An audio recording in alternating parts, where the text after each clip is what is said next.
അന്ന് രാത്രി ലണ്ടൻ നഗരത്തിന്റെ ഇരുണ്ട വഴികളിൽ പുക നിറഞ്ഞൊരു തെരുവ്. വിളക്കിന്റെ വെളിച്ചത്തിൽ ഒരു മനുഷ്യൻ വേദനയോ പേടിയോ എന്തോ ഒളിപ്പിച്ച് കരയുകയാണ്. പക്ഷേ അവന്റെ മുഖം, വിചിത്രമായി വളഞ്ഞിരിക്കുന്ന അതരങ്ങൾ, എന്തോ ഭീകരതയുടെ അടയാളം പോലെ. ഇതൊരു സാധാരണ കേസല്ല, ഇത് ഒരു മനുഷ്യന്റെ ജീവിതം മുഴുവൻ മറച്ചുവെച്ച രഹസ്യം. സത്യത്തെ മറയ്ക്കാൻ തയ്യാറായ ഒരു ഭീകരമുഖം. ഇത് ഷെർലക് ഹോംസിന്റെ ട്വിസ്റ്റഡ് ലിപ്പ് മുച്ചുണ്ടന്റെ കഥ. കേസ് ഇവിടെ തുടങ്ങുകയാണ്. ഒരു രാത്രി 89 ജൂണിലായിരുന്നു അത്. മനുഷ്യർ ഉറക്കം ആരംഭിക്കുന്ന സമയത്ത് എൻ്റെ കോളിമ്പൽ അടിച്ചു തുടങ്ങി. ഞാൻ കസേരയിൽ എഴുന്നേറ്റിരുന്നു. തൊട്ടടുത്തിരുന്ന് തുന്നിക്കൊണ്ടിരുന്ന എൻ്റെ ഭാര്യ നിരാശാജനകമായ മുഖഭാവത്തോടെ തുന്നൽ സാധനങ്ങൾ മടിയിൽ വെച്ചു. ഒരു രോഗിയാവും, നിങ്ങൾക്കിനി പുറത്തേക്ക് പോവേണ്ടി വരും, അവൾ പറഞ്ഞു. ക്ലേശകരമായ ജോലി കഴിഞ്ഞ് ഞാൻ മടങ്ങിയെത്തിയതേ ഉള്ളൂ. അതിനാൽ ഞാനും ഒന്ന് ഞരങ്ങി. വാതിൽ തുറക്കുന്നതും ധൃതിയിലെന്തോ സംസാരിച്ചുകൊണ്ട് തറയിലെ വിരിയിലൂടെ ആരോ വേഗത്തിൽ നടക്കുന്നതും കേട്ടു. ഞങ്ങളുടെ മുറിയുടെ വാതിൽ തുറന്ന് കറുത്ത വസ്ത്രത്തിൽ പൊതിഞ്ഞ ഒരു സ്ത്രീ ഉള്ളിൽ പ്രവേശിച്ചു. ഇത്രയും വൈകി രാത്രിയിൽ താങ്കളെ കാണാൻ വന്ന് ബുദ്ധിമുട്ടിച്ചതിന് ക്ഷമിക്കണം, അവൾ പറഞ്ഞു. പിന്നെ പെട്ടെന്ന് സ്വയം നിയന്ത്രണം വിട്ട് മുന്നോട്ട് ഓടിച്ചെന്ന് എൻ്റെ ഭാര്യയുടെ കഴുത്തിൽ കൈകൾ ചുറ്റി അവളുടെ തോളത്ത് തലവെച്ച് ഏങ്ങലടിച്ച് കരഞ്ഞുകൊണ്ട് തുടർന്നു. ഓ, ഞാനാകെ വിഷമത്തിലായിരിക്കുന്നു, എനിക്കൊരു സഹായം വേണം. എന്ത്? അവളുടെ മുഖാവരണം മാറ്റിക്കൊണ്ട് ഭാര്യ ചോദിച്ചു. ഇത് കെയ്റ്റ് വീറ്റിനി ആണല്ലോ. നീ പേടിപ്പിച്ച് കളഞ്ഞല്ലോ കെയ്റ്റ്. വന്നു കയറിയപ്പോൾ നീ ആരാണെന്ന് എനിക്കൊരു രൂപവുമില്ലായിരുന്നു. എന്ത് ചെയ്യണമെന്ന് എനിക്കറിയില്ല, അതിനാൽ ഞാൻ നേരെ നിന്റെ അടുത്തേക്ക് ഓടി വരികയായിരുന്നു. അതെപ്പോഴും അങ്ങനെയായിരുന്നു. പക്ഷികൾ വിളക്കുമരത്തിൽ അടുക്കുന്നത് പോലെ ദുഃഖാർത്തരായ ആളുകൾ എൻ്റെ ഭാര്യയുടെ അടുത്തേക്ക് ഓടി വരും. നീ വരുന്നത് എപ്പോഴും നല്ലത് തന്നെ. ഇപ്പോൾ നിനക്ക് ഇത്തിരി വെള്ളവും വീഞ്ഞും തരാം. സുഖമായി ഇവിടെ ഇരുന്ന് നിന്റെ കഥകളെല്ലാം പറയൂ. അതോ ജെയിംസിനെ കിടക്കറയിലേക്ക് ഞാൻ അയക്കണോ? ഓ വേണ്ട വേണ്ട, എനിക്ക് ഡോക്ടറുടെ ഉപദേശവും സഹായവും വേണം. അത് എനിക്ക് പറയാനുള്ളത് ഐസയെക്കുറിച്ചാണ്. 2 ദിവസമായി അദ്ദേഹം വീട്ടിലെത്തിയിട്ട്. അദ്ദേഹത്തെക്കുറിച്ച് ഓർത്തിട്ട് എനിക്ക് ഭയമാകുന്നു. സെയിന്റ് ജോർജ് തിയോളജിക്കൽ കോളേജിൽ പ്രിൻസിപ്പൽ ആയിരുന്നു പരേതനായ ഏലിയാസ് വിറ്റ്നി ഡി. ഡിയുടെ സഹോദരൻ ഐസ വിറ്റ്നിക്ക് കറുപ്പ് തിന്നുന്ന ശീലമുണ്ടായിരുന്നു. സ്വപ്നങ്ങളെയും വിഭ്രാന്തികളെയും പറ്റി ഡിക്വൻസിയുടെ വർണ്ണനകൾ വായിച്ചതിനു ശേഷം അതേ അനുഭൂതി ഉണ്ടാക്കാനായി കോളേജിലായിരുന്നപ്പോൾ തന്നെ അയാൾ പുകയില കറുപ്പ് ലായനിയിൽ കുതിർത്ത് ഉപയോഗിച്ചു തുടങ്ങി എന്നാണ് ഞാൻ അറിഞ്ഞത്. പലർക്കും പറ്റാറുള്ളതുപോലെ ഈ ശീലം തുടങ്ങാൻ എളുപ്പമായിരുന്നു, പക്ഷേ മാറ്റാൻ അത്ര എളുപ്പമല്ലെന്ന് അയാൾക്ക് മനസ്സിലായി. സ്നേഹിതന്മാർക്കും ബന്ധുക്കൾക്കും മറ്റും ഭയം തോന്നുമാറ് വർഷങ്ങളോളം ഈ ലഹരി പദാർത്ഥത്തിന് അടിമയായി കഴിഞ്ഞു അയാൾ. വിളറി വെളുത്ത് മഞ്ഞച്ച് തളർന്നു തുടങ്ങിയ കൺപോളകളും തുറച്ച കൃഷ്ണമണികളുമായി തകർന്നടിഞ്ഞ് കൂനിക്കൂടി കസേരയിൽ ആ മാന്യൻ കിടക്കുന്നത് ഞാൻ മനസ്സിൽ കണ്ടു. ഡോക്ടർ എന്ന നിലയിൽ എന്നോടും സ്കൂളിലെ സതീർത്ഥിയും പഴയ കൂട്ടുകാരിയും എന്ന നിലയിൽ എൻ്റെ ഭാര്യയോടും അവളുടെ ഭർത്താവിനെ കുറിച്ചുള്ള പരാതികൾ അവൾ പറയുന്നത് ഇതാദ്യമല്ല. ഞങ്ങൾക്കാവുന്നിടത്തോളം നല്ല വാക്കുകൾ പറഞ്ഞ് അവളെ സമാധാനിപ്പിക്കാറുണ്ടായിരുന്നു. ഇപ്പോൾ ഭർത്താവ് എവിടെയാണെന്ന് അവൾക്കറിയില്ല. അയാളെ തിരികെ കൊണ്ടുവരാൻ ഞങ്ങൾക്ക് കഴിയുമോ? കഴിഞ്ഞേക്കുമെന്ന് തോന്നി. വിക്ഷോഭങ്ങൾ ഉണ്ടായാൽ ഉടൻ തന്നെ പട്ടണത്തിന്റെ കിഴക്കേ അതിർത്തിയിൽ കറുപ്പ് വിൽക്കുന്ന സങ്കേതത്തിൽ ഈയിടെയായി അയാൾ അഭയം പ്രാപിക്കാറുണ്ടെന്ന് വ്യക്തമായ അറിവ് അവൾക്ക് കിട്ടിയിരുന്നു. രാത്രിയിലെ ഈ മധുരോത്സവം ഇത്രനാളും ഒരു പകൽ മാത്രമായിരുന്നു.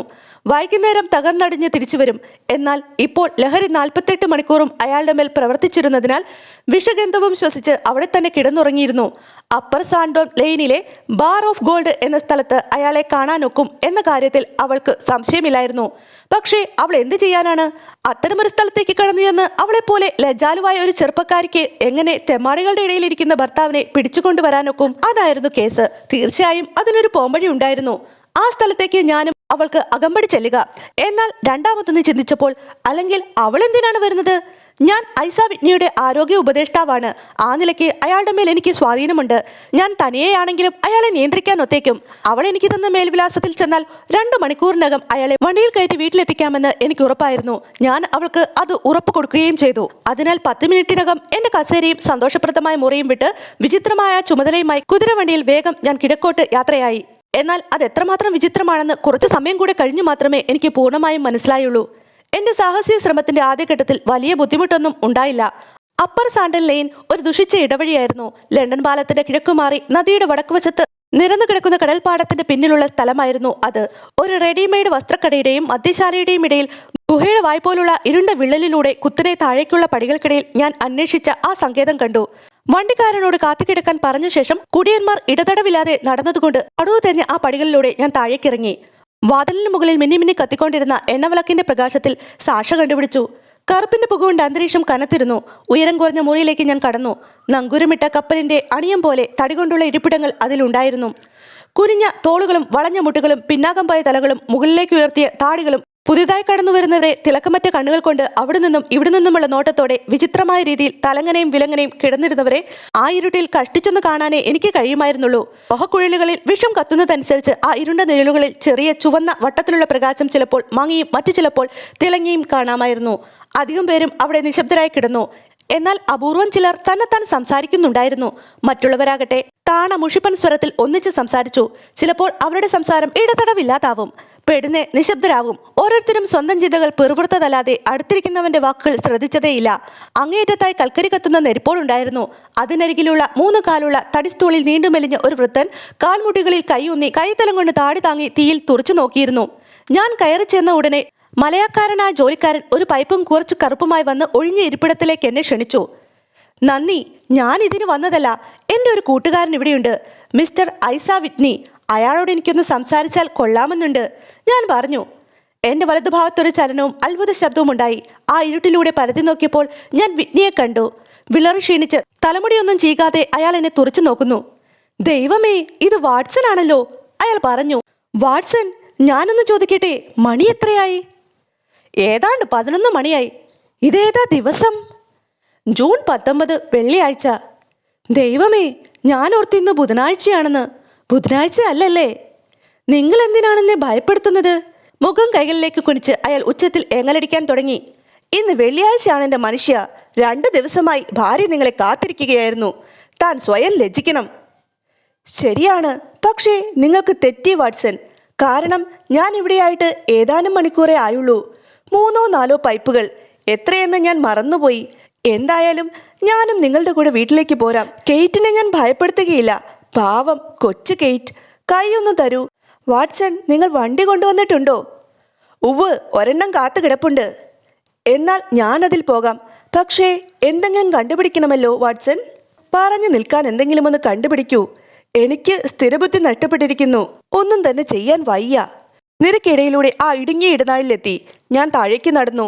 ദൂഷിച്ച മടുപ്പിക്കുന്ന പുക എൻ്റെ മൂക്കിലടിക്കാതെ ശ്വാസം പിടിച്ചുകൊണ്ട് ഞാൻ മാനേജറെ നോക്കി. നെരിപ്പോടിനടുത്തിരുന്ന ആ നീണ്ട മനുഷ്യൻ്റെ അടുത്തുകൂടി കടന്നു പോയപ്പോൾ എൻ്റെ വസ്ത്രത്തിൽ ആരോ പിടിച്ചു വലിച്ച് താഴ്ന്ന സ്വരത്തിൽ പെറുപിറുക്കുന്നത് കേട്ടു. എന്നെ കടന്നു പോകുമ്പോൾ പുറകോട്ടൊന്ന് തിരിഞ്ഞു നോക്കൂ. വ്യക്തമായും ഈ വാക്കുകൾ എൻ്റെ കാതുകളിൽ വീണു. ഞാൻ താഴേക്ക് നോക്കി. അവ എൻ്റെ അടുത്തിരുന്ന വൃദ്ധനിൽ നിന്ന് മാത്രമേ വരാൻ സാധ്യതയുണ്ടായിരുന്നുള്ളൂ. മെലിഞ്ഞ് ചുക്കിച്ചൊളിഞ്ഞ് പ്രായം കൊണ്ട് കൂന് പിടിച്ച അയാൾ വിരലിനിടയിൽ നിന്ന് വെറും മാദ്യം കൊണ്ട് താഴെ വീണതാണെന്ന് തോന്നും വണ്ണം കാലുകൾക്കിടയിൽ ഒരു പൈപ്പും തൂക്കിയിട്ട് സ്വയം മറന്നിരിക്കുകയാണ്. 2 അടി മുന്നോട്ട് നടന്നിട്ട് ഞാൻ തിരിഞ്ഞു നോക്കി. അത്ഭുതം കൊണ്ട് നിലവിളിക്കാതിരിക്കാൻ എനിക്ക് ആത്മനിയന്ത്രണം വേണ്ടി വന്നു. പുറംതിരിഞ്ഞിരുന്നതിനാൽ അയാളെ എനിക്കല്ലാതെ മറ്റാർക്കും കാണാൻ സാധിക്കുകയില്ലായിരുന്നു.